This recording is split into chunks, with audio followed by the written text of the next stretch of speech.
Buni aytmayman kimligini, lekin qabrni kavlab oyoq tomonini olotganimizda onaxonni kavlayotgandik. 3 kun oldin bir insonni qo'ydik.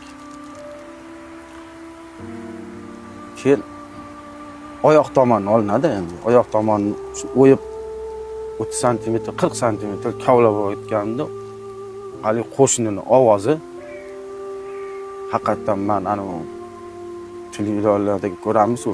Haqiqatan shu ovoz odam bo'kiryapti-da, ya'ni shunaqa bo'kiryapti, u azobda bilmadim, endi balkim menga saboq bo'lsin dedimi, faqat men eshitdim.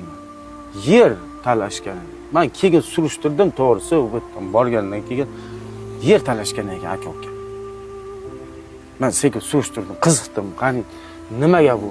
Nimaga menga eshitildi-yu, tepamda turgan shogirdlarga, qarashayotgan ballaga nimaga eshitilmadi?